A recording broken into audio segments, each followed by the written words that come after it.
Bertempat di aula kantor desa Kampala, Wakil Bupati Andi Kartini Otong hadir mengambil sumpah sekaligus melantik anggota BPD yang terpilih menjadi anggota BPD antar waktu di desa Kampala, Kecamatan Sinjai Timur.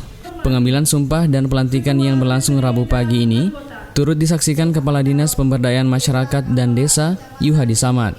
Wakil Bupati Andi Kartini dalam kesempatan ini menyampaikan, peran dan fungsi anggota BPD sebagai mitra pemerintah wajib dijalankan dengan penuh rasa tanggung jawab dan transparan, mengingat anggota BPD sebagai pemegang kontrol sosial sekaligus kontrol politik di wilayahnya masing-masing.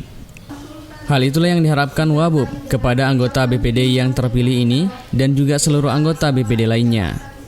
Alhamdulillah pada hari ini telah diadakan pelantikan PAW antar waktu BPD Desa Kampala. Tentu saya mengucapkan selamat mengemban amanah yang baru, dan alhamdulillah dalam waktu singkat BMD sudah menyelesaikan tugas dan alhamdulillah telah diucapkan sumpah kali ini.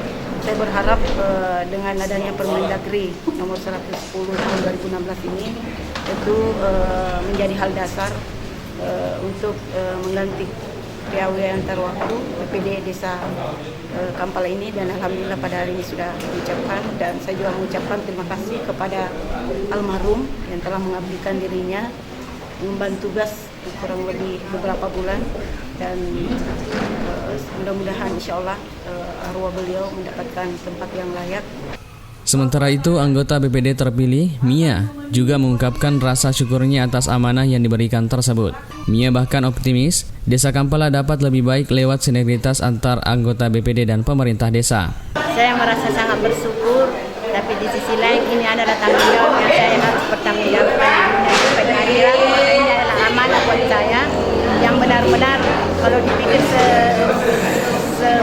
sesuai dengan yang hakiki, itu adalah amanah yang saya harus bertanggungjawabkan di dunia akhirat. Berdasarkan informasi, Mia, anggota BPD yang terpilih ini, ditunjuk sebagai pengganti antar waktu, menggantikan jabatan Sultan SS yang telah meninggal dunia, dan hal tersebut telah diatur dalam Permendagri nomor 110 tahun 2016.